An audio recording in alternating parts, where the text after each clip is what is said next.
Bismillahirrahmanirrahim. Assalamualaikum warahmatullahi wabarakatuh. Alhamdulillahirabbil alamin wal aqibatu lil muttaqin wala udwana illa 'alal zalimin. Asyhadu an la ilaha illallah wahdahu la syarikalah wa asyhadu anna Muhammadan abduhu wa rasuluh.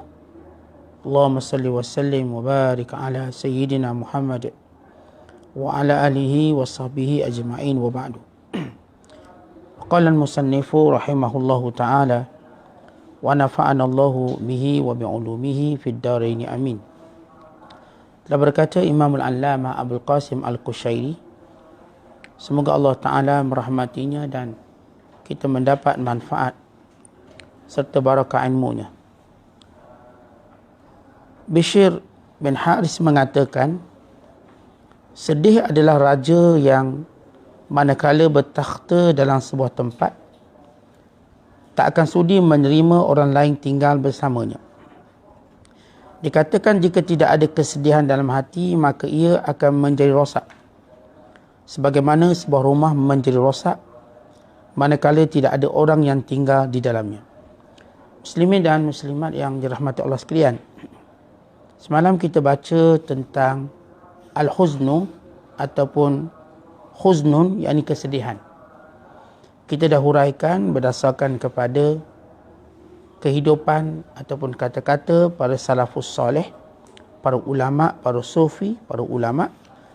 Dan pada pagi ini sambungan kepada semalam, lebih berfokus kepada huraian apa yang kita baca semalam yang kita tak sempat hurai kerana kita telah menghuraikannya dengan makna yang umum atau konteks yang umum yang berkait dengan penting atau pentingnya sifat sedih ada dalam hati kita. Sedih yang kita maksudkan bukanlah sedih yang dilarang oleh Allah. Kerana kalau kita membaca Al-Quran, kalimah sedih itu datang dengan larangan Allah. Tak ada pun dalam Quran sebut bersedihlah, tak ada. Yang ada jangan bersedih. Wala tahinu wala tahzanu wa antumul a'launa in kuntum mu'minin. Jangan kamu merasa hina, jangan kamu bersedih kalau sekiranya kamu benar-benar orang yang beriman. Likaila ta'sau 'ala ma fatakum wala tafrahu bima atakum, supaya kamu tak bersedih dengan apa yang telah hilang daripada kamu. Tetapi kesedihan yang kita bahaskan, yang kita cuba jelaskan pada 2 pagi, semalam dan hari ini, ialah berkait dengan sifat sedih yang terpuji. Sifat sedih yang terpuji ialah sifat sedih yang akan menggerakkan kita, menggerakkan kesungguhan kita untuk beribadat kepada Allah. Sebagaimana sedih kita pada dunia menggerakkan kita untuk memperoleh kembali dunia.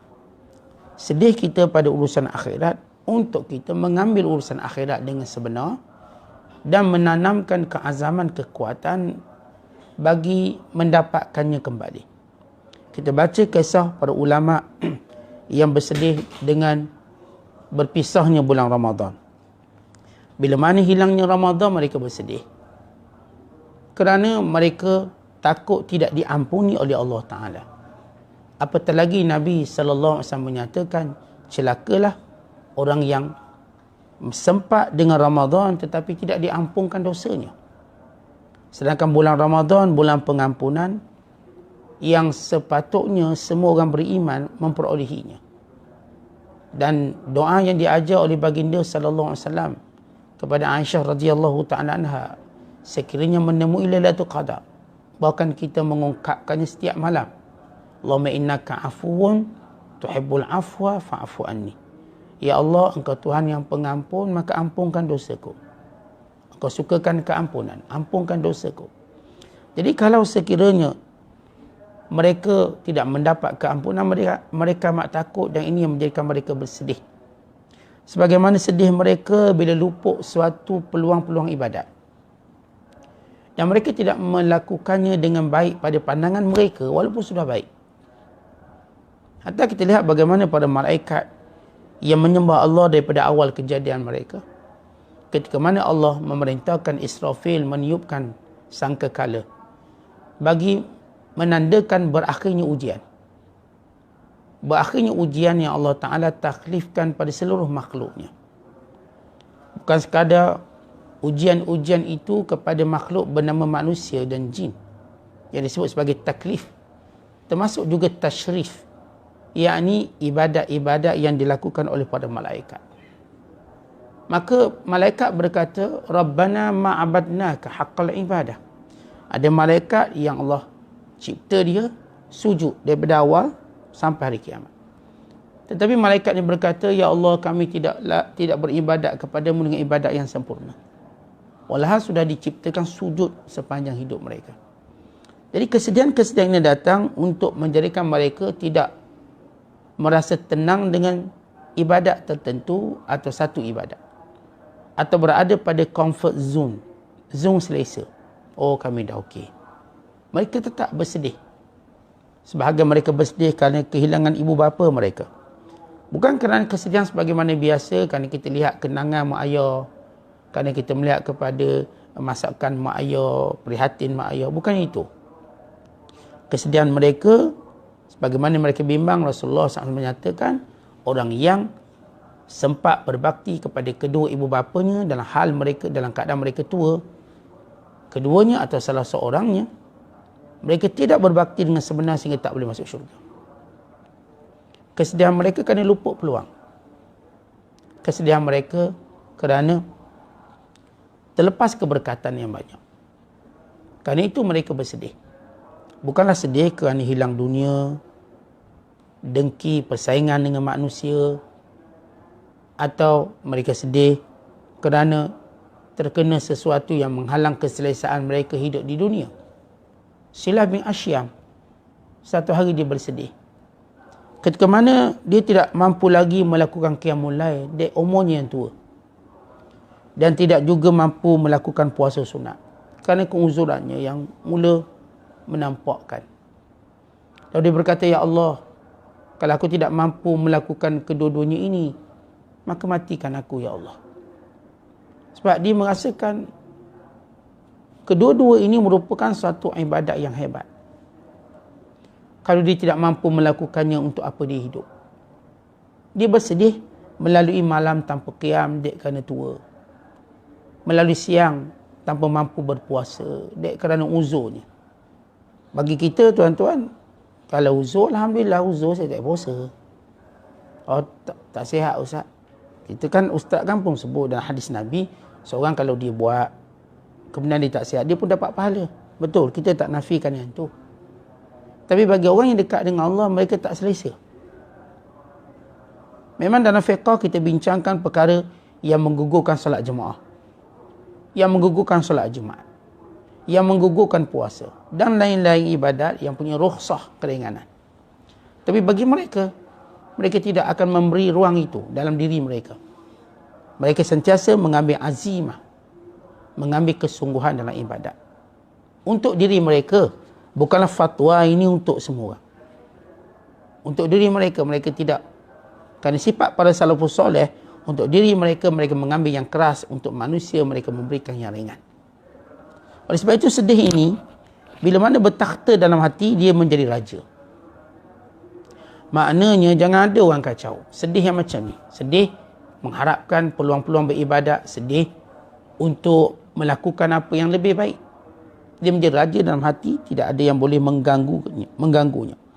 Kalau orang tidak ada sedih dalam hati, kata ulama, maka hatinya rosak. Tuan-tuan, kalau sekiranya segala peluang-peluang kebaikan, ketaatan yang berlalu depan kita tanpa kita ambil dia, kita tak rasa apa-apa, hati kita rosak. Kita ada peluang qiyamul lail, tapi kita tak bangun.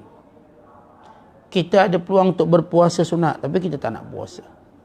Kita ada peluang bersedekah, tapi kita tak nak sedekah. Kita ada peluang untuk buat baik pada anak yatim, tapi kita tidak mau buat baik pada anak yatim. Kita ada peluang untuk berbakti pada mak ayah, tapi kita abaikan. Kita ada peluang untuk melakukan kebaikan pada jiran tetangga, tapi kita tak pedulikan. Kita ada ruang-ruang kebaikan yang banyak, lalu kita tidak pernah melihatnya. Jauh sekali untuk kita melakukannya. Dan kita tak rasa apa-apa dengan kehilangan peluang-peluang tadi. Maka kita hati yang rosak. Kerana orang yang hati yang baik, orang yang hati dalamnya ada akhirat, apapun kebaikan yang berlalu di hadapannya dan dia terlepas, dia mesti rasa sedih. Sedih semalam, patut saya boleh qiyam. Saya dah bangun pukul 3 pagi, 4 pagi. Bangun dah. Ibu dia kerana ngantuk, saya kata tak apalah, tidur sikit lagi. Akhirnya saya terbabas qiyam. Dia pun sedih. Abdullah bin Umar, seorang sahabat yang ahli ibadat. Nabi SAW melihat Abdullah bin Umar ni, satu dia kurang dia. Kerana dia tidak melakukan qiyamul lail. Sehingga Rasulullah menyatakan, ni'mal abd Abdullah law qama bil lail. Abdullah ni bagus dia kalau dia bangun malam. Maka Abdullah mula merasakan peluang-peluang yang pernah ada padanya dia abaikan, dia rasa sedih. Bermula hari itu dia tidak pernah meninggalkan qiyamul lail. Satu ketika bila Abdullah bin Umar radhiyallahu taala anhu nak tahu kelebihan solat jenazah, kelebihan mengiringi jenazah, lalu disuruh khadamnya tanya kepada Aisyah radhiyallahu taala anha, bila mana Rasulullah sudah wafat, apakah di sisi Aisyah ada hadis tentang kelebihan mengiringi jenazah, solat, mengkebumikannya? Lalu Aisyah radhiyallahu ta'ala anha membacakan hadis, man syahidal janazata hatta yusalli 'alaiha falahu qirat, wa man syahidaha hatta tudfan falahu qiratani. Siapa yang mengiringi, menyaksikan jenazah sehingga dia melaksanakan solat untuknya, baginya satu qirat pahalanya. Satu qirat sebesar gunung Uhud. Dan siapa yang meneruskannya sehinggalah mayat itu dikebumikannya, dia mendapat 2 qirat. Ketika Abdullah bin Umar menunggu jawapan daripada khadamnya, apakah hadis itu ada? Beliau memegang batu di tangan seperti orang dalam keadaan keresahan. Macam itulah pegang pen, pusing pen, macam resah menunggu sesuatu. Dia pegang batu macam itu, main macam gitu. Maka bila mana khadam datang lalu berkata, benar. Katanya, benar. Memang baginda sallallahu alaihi wasallam mengatakan yang mengiringi jenazah, menyembahyangkannya, menyaksikan pengkebumiannya, maka dapat 2 qirat. Maka dia mengempaskan batu di tapak tangannya sambil berkata, kita telah terlepas pahala-pahala yang banyak dengan keadaan bersedih. Macam mana kita boleh terlepas pahala banyak ni? Macam mana? Tuan-tuan, bila mana kita tahu setiap amalan tu kelebihan-kelebihan itu dari ini, tiba kita tak buat. Kalau kita ada iman, kita terasa. Walaupun ibadat itu ibadat sunat, kita terasa. Kelebihan yang mulai tak buat, Allah ruginya aku. Kelebihan baca Quran, kenapalah aku tak baca Quran. Lepas hari Jumaat kita tak baca Al-Kahfi, Allah sedih sungguh. Biasa saya baca surah Al-Kahfi ni, kelalaian apa menyebabkan saya tak baca Al-Kahfi hari Jumaat ni? Hari ni dah hari Sabtu, dia bersedih. Itu tanda dari iman. Dan itu tanda hatinya makmur dengan kebaikan. Tuan-tuan, dia terlepas hari, Allah boleh lupa solat duha.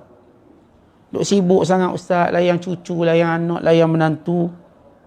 Dah balik raya ni, sibuk. Biasa saya tak lupa duha, terlupa hari itu. Ya Allah, dia pun rasa sedih. Sedih ini yang kita maksudkan, yang menyempurnakan iman. Bila ada seorang lelaki datang menemui Hasan Basri, pada malam itu dia tak bangun qiyamul lail. Dia sedih sungguh. Dia kata, wahai tuan guru, semalam saya tak bangun qiyam. Tak bangun qiyam. Lalu kata Hasan Basri, qayyadatka zunubuk. Aku tahu sebab apa. Kamu telah diikat oleh dosa kamu sehingga kamu tak mampu bangun. Menangis dia dengar, tuan-tuan. Sebab aku berdosa, aku tak boleh bangun qiyamul lail. Ya Allah, sedih. Ya benar, bila Allah Ta'ala berikan kita pahala, bila Allah Ta'ala berikan kita kebaikan, kita makin nak buat baik. Kerana itu tuan-tuan, kalau kenal orang baik, makin lama dia makin buat baik. Macam kita kenal orang bisnes lah. Orang kalau mula start bisnes, makin lama makin banyak bisnes dia. Dulu kita dengar di bisnes tapai je. Hari ni di bisnes karipap lagi. Lepas tu kuih muih. Kemudian lepas tu kita dengar dia buka restoran. Lepas tu kita dengar dia main sahang pula dah. Lepas tu kita dengar dia mula buka hardware. Lepas tu kita dengar dia mula main tanah, jadi broker tanah. Orang start di bisnes, maka dia akan merebut pada bisnes lain. Tengok sesi minyak, asal jual minyak je. Gula, beras habis dia jual. Nasi lemak pun dia jual juga. Begitu bisnes, dia menarik bisnes yang lain. Ibadat pun sama. Tuan-tuan, kalau kita buat baik dan kita mudah istiqamah kebaikan, maka kebaikan yang kedua datang, ketiga datang, keempat. Sehingga dalam jiwa orang beriman sibuk dengan kebaikan. Sebab tu kita sibuk. Saya sibuk ni. Saya dah ada jadual saya. Bangun subuh, solat berjemaah, baca Quran, dengar kuliah subuh, kemudian solat duha, kemudian saya bekerja, kemudian saya membaca Al-Quran, saya sekian. Dia ada jadual yang amat sibuk. Kenapa? Kerana setiap kebaikan menghasilkan kebaikan yang lain. Jadi sini rasa sedih. Kata Abu Sa'id Al-Qurashi, dia kata apa? Air mata kesedihan menyebabkan orang buta. Tapi air mata kerinduan meredupkan pandangan, tidak membutakannya. Baik, kalau orang tu sedih, tuan-tuan, kalau dia nangis berterusan, dia boleh buta. Dia boleh jadi kasih yang selamat, buta. Tapi kalau kesedihan dia kerana kerinduan, dia akan celik kembali. Kerinduan. Rindu untuk pertemuan dengan Allah, maka dia menangis. Dia akan mendamaikan. Rindu untuk dia melakukan kebaikan, dia menangis. Dia akan mendamaikan mata dia. Kalau sedih sebab kerana masalah-masalah dunia, makin lama boleh buta. Nangis, kenapa saya disahkan sakit kanser, tak ada ubat. Jadi awak buat apa sekarang? Saya cuma nangis. Pagi, tengah hari, malam, 5 kali sehari nangis. Adakah dia mampu merawatnya? Tak. Tapi saya sedih ni. Ia akan menambahkan penyakit baru untuk kamu. Orang ni kenapa tengok nangis? Saya kena tipu dia scammer, Ustaz. Scammer tipu saya. Kenalah 5-6 ribu. Tu saya sedih. Saya nak 5-6 bulan ni saya nak menangis lah. 5-6 bulan nak menangis sebab kena tipu 5 ribu, 6 ribu. Kesedihan macam tu boleh membutakan mata kamu. Tapi kalau kita menangis kerana kita takutkan Allah, menangis kerana terlepas peluang kebaikan yang patut kita buat. Dulu zaman-zaman muda, kenapa aku tak belajar? Mari tua baru nak belajar, ingatan pun tak berapa lekat, tak berapa ingat. Mata pun tak berapa terang, tak berapa cerah. Faham pun tak berapa kuat. Lalu kita menyesali muda kita dulu tak belajar, tetapi kita terus belajar walau usia tua.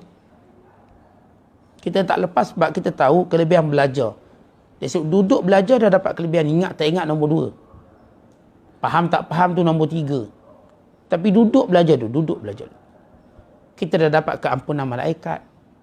Kita dah mendapat kebaikan bertemu orang yang soleh. Kalaupun tak bertemu orang soleh, bertemu dengan orang yang niat soleh.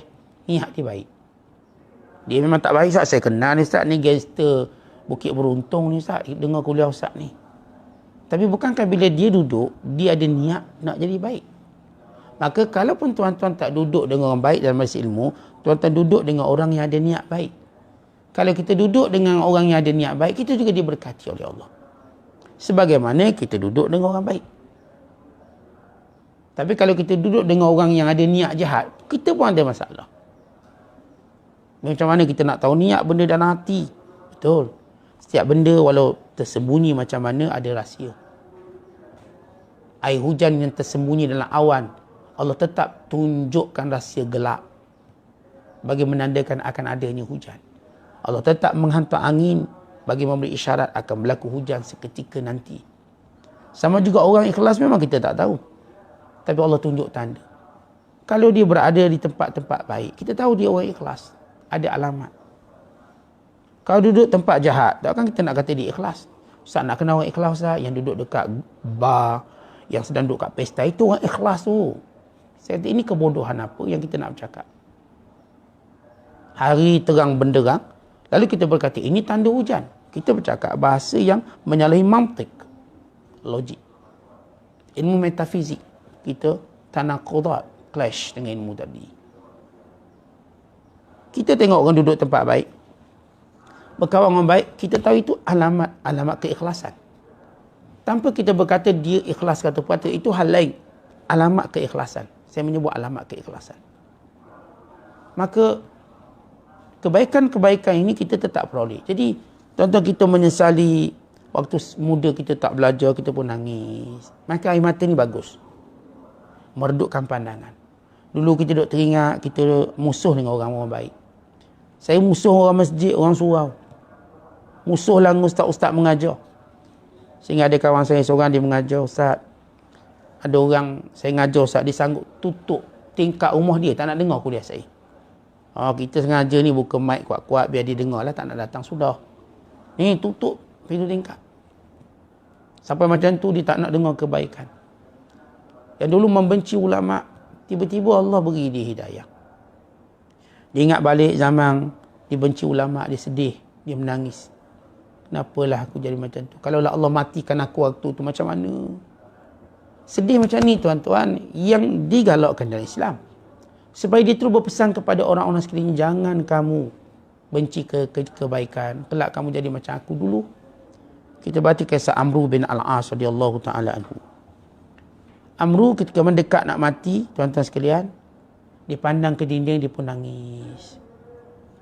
Anak dia, Abdullah bin Amri bin Al-As radhiyallahu ta'ala anhuma berkata, Ya abati ma abkaki. Ya abati ma abkaka. Wahai ayah yang tercinta, apa yang menyebabkan kamu menangis? Ma yubkik. Kenapa nangis? Lalu kata Amru bin Al-As radhiyallahu ta'ala anhu, wahai anakku, dalam hidupku ini aku mengalami 3 fasal. Fasal yang pertama, fasal aku menentang Rasulullah.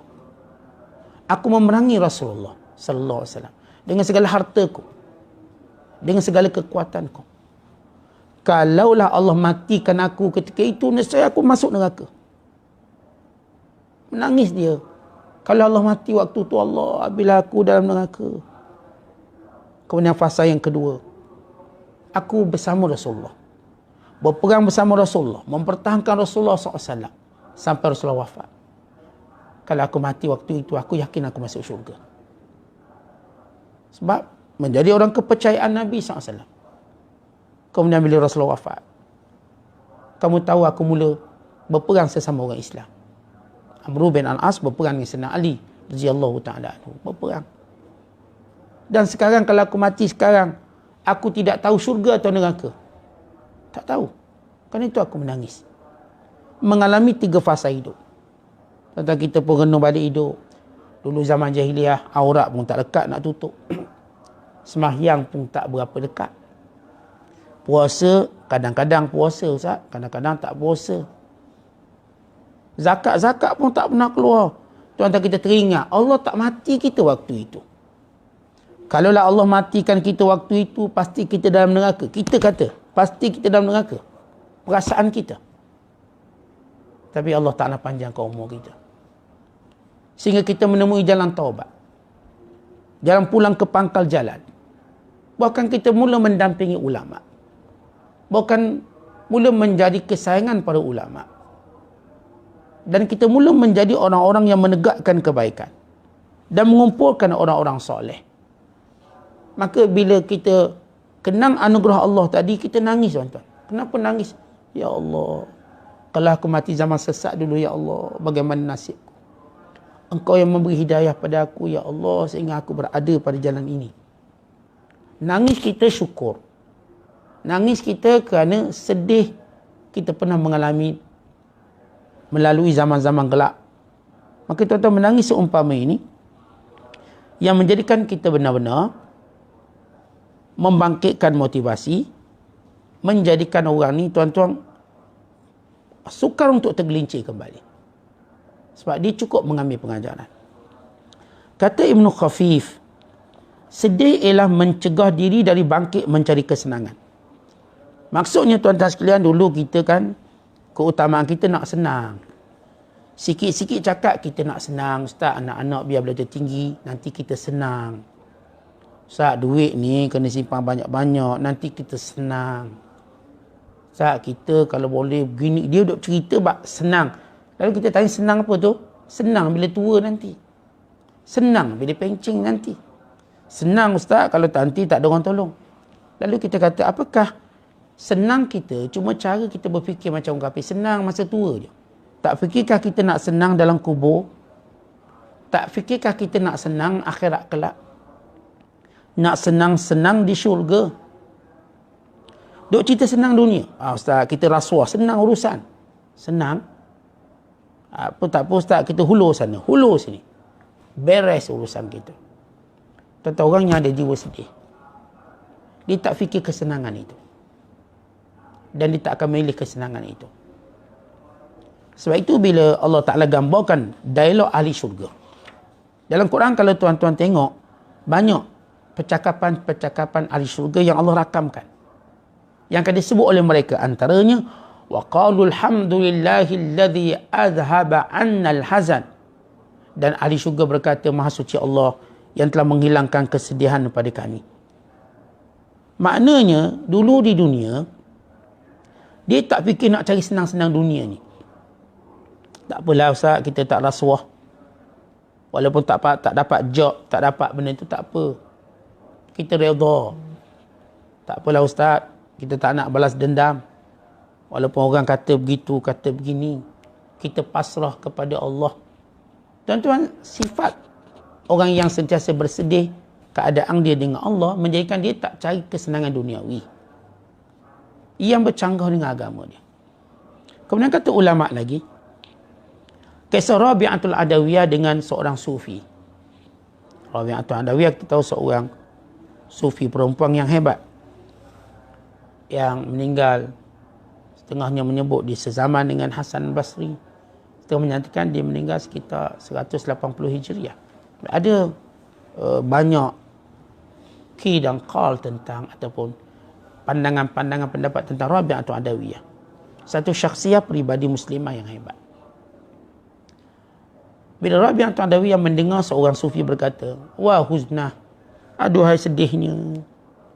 Lalu kata Rabi'ah, kamu tak perlu kata sedih, kamu kena kata aduhai sikitnya sedih kita. Kita kalau sedih sungguh-sungguh tuan-tuan tak boleh hidup atas dunia ni. Dengan maksud kalau kita fikir tentang kubur je, tak boleh hidup kita. Kalau kita fikir tentang hari di mana kita akan dapat buku catatan, tak mampu hidup, tak mampu nak makan nasi kita. Kata Nabi SAW, kalau binatang-binatang ni boleh berfikir tentang mati, niscaya kamu tak jumpa binatang yang gemuk, kurus belaka. Tapi untuk binatang, Allah jadikan dia tak fikir bab mati. Sebab itu binatang gemuk-gemuk. Orang ni tuan-tuan, kalau Allah benar-benar beri dia kebimbangan tentang hari pertemuan dengan Allah, Allah beri dia kebimbangan, kesedihan tentang apa yang akan berlaku di alam kubur, nescaya dia tak boleh hidup. Tapi Allah beri sikit je kat kita. Sebab tu kalau tuan-tuan baca Quran, kita baca dalam surah Al-Baqarah ayat 155, 157. 155 hingga 157. Apa kata Allah? وَلَنَبْلُوَنَّكُمْ بِشَيْءٍ مِنَ الْخَوْفِ وَالْجُوعِ. Kami pasti akan menguji manusia dengan sedikit ujian. Kalau tuan-tuan tengok, walau sedahsyat mana pun ujian dia cuma sikit sebenarnya. Bila kita banding dengan nikmat yang kita ada. Katakan orang tu cerita, Ustaz saya kena kanser stage 6. Oh stage 6, dia dah mati. Yalah Ustaz, saya minggu depan mati. Stage 6. Waktu dia menyebut tentang musibah paling terbesar hidup dia. Lalu kita katakan pada dia, bahkan kita katakan pada kita sendiri, cuba hitung nikmat Allah. Dalam Quran Tuhan kata apa? Wa in ta'uddu ni'matallahi la tuhsuha. Kalau kamu bilang nikmat Allah, kamu tak boleh kira. Allah tak kata kalau kamu bilang musibah yang Allah timpakan pada kamu, kamu tak boleh kira. Musibah boleh dikira tuan-tuan. Nikmat tak boleh. Tuan-tuan mungkin boleh bilang musibah, saya pening kepala, sakit kaki, gauk, kecil manis, darah tinggi, ada sumbat jantung sikit. Lagi apa? Lepas tu pecah mulut. Pecah mulut sikit, muka pun pecah-pecah sikit. Cuba senaraikan musibah tuan-tuan kena. Tuan-tuan boleh kira. Sebab tu bila tuan-tuan jumpa doktor kata sakit apa, tuan-tuan boleh sebut. Tapi kalau tuan-tuan jumpa dengan tok-tok guru, ustaz-ustaz, nikmat apa yang kamu ada? Tak boleh sebut. Sebab nikmat banyak. Sakit tak banyak. Tak ada pun orang pergi kat doktor 10 minit cerita dia sakit apa. Doktor saya sakit kepalanya migrain, mata pula rasa macam sakit, apa nama ni, tangan pula tak boleh nak angkat, kaki ni rasa membengkak, hati pula macam ada luka-luka sikit. cerita, tak boleh nak story sebab sakit sebenarnya sikit. Sebab tu tuan-tuan, kalau kita pergi kat doktor tu, tuan-tuan pergi ke hospital, kita pakar, berapa jabatan dia ada? Okey, ni pakar kanak-kanak, ni pakar sekian. Adalah 20 bilik, maknanya 20 penyakit je ada. Tapi bila kita hitung nikmat, tak boleh kira. Tuan-tuan, dengan satu mata, nikmat melihat jauh, dekat, membezakan warna, membezakan antara kecil, besar. Nikmat ini, ya Allah, tak boleh nak kira dah. Dengan melihat dapat menikmati. Tuan-tuan tengok makanan sedap dah. Dengan melihat, perut dah rasa macam sedap dah. Kita tengok wajah anak kita, gembira. Tengok macam mana satu nikmat mata, yang asalnya kita sebut mata ni cuma boleh tengok, tak? Mata boleh membahagiakan. Tuan-tuan tengok anak, tuan-tuan tu rasa gembira, happy, kuat. Kita tengok isteri, kita terus nampak, wish, rasa seronok, rasa bahagia. Hanya melihat, dia dapat beri bahagia, dia dapat beri seronok, dia dapat beri rasa selera. Dengan melihat, tuan-tuan, menjadikan kita bersemangat, motivasi. Dengan mata? Ya, dengan mata. Itu baru cerita mata. Jadi, sedih kita ni Allah beri sikit je. Kalaupun saya fikir tentang kubur, saya fikir tentang malakul maut, macam mana pun saya cuba fikir, Allah beri saya sikit je. Kalau Allah beri saya banyak, tuan-tuan, saya kuliah subuh pun tak boleh bagi. Dek, kerana saya takut dan gerung, tapi Allah bagi sikit. Maka yang sikit itu saya boleh ceritakan. Jadi kesedihan yang ada dalam hati kita tak banyak. Ya, kita sedih kerana ya, ada orang cerita dulu, Ustaz, saya kaki mabuk, saya kaki perempuan, sekarang saya dah taubat. Saya nangis, Ustaz, nangis. Saya tahu nangis berapa hari? Nangis minggu tu lah, dah jumpa Ustaz, dah tak nangis je lah. Dah dengar kuliah, rasa okey sikit. Maknanya ketakutan itu tak lama. Kesedihan itu, Allah dengan rahmatnya tak jadi lama. Kalau kita duduk sedih panjang, tuan-tuan, habis kita. Kita tak mampu. Kata Sufyan bin Uyainah, bila seorang ditimpa kesedihan dan menangis di kalangan suatu kaum, maka Allah akan kasihi semua kaum tu. Tuan-tuan, kalau dalam hadis tu, seorang dia nangis kerana takutkan Allah. Satu hadis tu berkat. Yang nangis cuma ustaz. Ustaz dia ceramah, dia faham. Kita tak faham. Campur ngantuk-ngantuk dia bawah, tak ada nak nangis. Yang ustaz dia nangis. Ustaz cerita kisah Nabi-Nabi, dia nangis. Satu hadis tu rahmat. Ni tengah-tengah ceramah, seorang menangis, tersentuh. Rahmat semua. Ya, kalau dalam kuliah saya ni, seorang menangis. Walaupun online tak nampak air mata dia. Rahmat kita. Hebatnya, sebab seorang menangis kerana takutkan Allah, kerana bimbang, kerana merasa sedih akan perjalanan hidup dia, kerana sedih, kerana dia melepaskan kebaikan yang banyak dalam hidupnya, maka tangisan itu keberkatan dalam majlis. Daud At-Tai, ketika mana dia sedih, teringat banyaklah tentang kecuaian dan sebagainya, maka dia akan berdoa. Malam hari dia kata, ya Allah, perhatianku terhadapmu merosakkan perhatian terhadap orang lain yang menghalangi antaraku dengan tidurku. Daud At-Tai, tuan-tuan, sampai dia tak boleh tidur malam. Dia kata, ya Allah, kerana aku terlalu memerhatikanmu, ya Allah, menyebabkan aku tidak peduli tentang tidurku, tidak juga tentang makhlukmu. Kan aku sibuk denganmu, memandangmu, ya Allah. Jadi kesibukannya hanya kepada Allah. Tentang ginilah, kita ada anak berapa? 9 orang. 9 orang anak. Kalau seorang sakit, hati tuan-tuan kat mana? Seorang je sakit. Yang ni seorang je masuk ward, denggi. Hati kita terus pada seorang ni je. Yang lain macam tak nampak. Anak kita juga kan? Ya. Habis kenapa? Sebab dia dalam keadaan sedih tadi. Yang boleh menyedihkan dia cuma yang ni, anak ni. Lalu dia fokuskan pada anak ni. Anak lain tak apalah, pandai-pandai lah dia. Sama juga bila kita melihat diri kita di hadapan Allah, kita akan sedih. Kesibukan kita bersedih dalam menangani masalah hidup kita menyebabkan kita tak nak tengok orang lain. Saya tak nak tengok orang lain. Biarlah orang lain urusang dia. Sebab itu orang ni sibuk memperbaiki aibnya dengan Allah. Bukan sibuk tengok aib orang. Orang ni sibuk baiki ilmu dia tentang Allah. Bukan sibuk menanyakan din lain, ilmu orang lain. Orang ni segala-galanya tentang dirinya, bukan tentang orang lain. Sebab itu orang sufi yang benar, yang menang, ialah orang yang segala-galanya ialah tentang dirinya dengan Allah.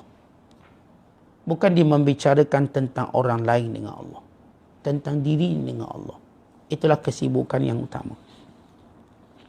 Kata ulama, sedih ni menyebabkan kita tak selera makan dan menyebabkan kita, menghalang kita buat dosa. Kalau benar sedih kita, tuan-tuan, makan pun tak selera dan kita tak berani pun nak buat dosa. Hebatnya kekuatan sedih. Ya, kita fikir kalau saya buat maksiat, datang malaikat maut rentak nyawa saya, Allah, macam mana saya? Sedih tadi, takut, menyebabkan kita menghalang daripada buat dosa. Jadi tuan-tuan, suburkan rasa sedih dalam hati kita. Apatah lagi bila kita menilai kita dengan Allah ni apa nilainya. Di sisi Allah nilai kita adakah kecil atau besar. Ataupun kita cuma kain buruk yang boleh dibuang di merata tempat. Sebagaimana kata Hasan Basri, aku bimbang Allah mencampurkanku dalam neraka dan Allah tidak pedulikan lagi aku.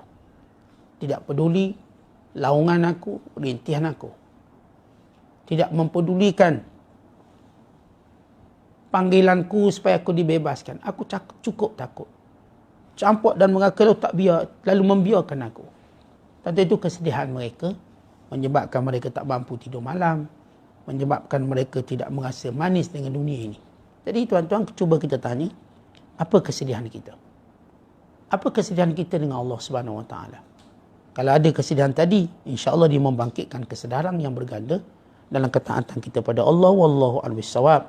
Wassalamualaikum warahmatullahi wabarakatuh.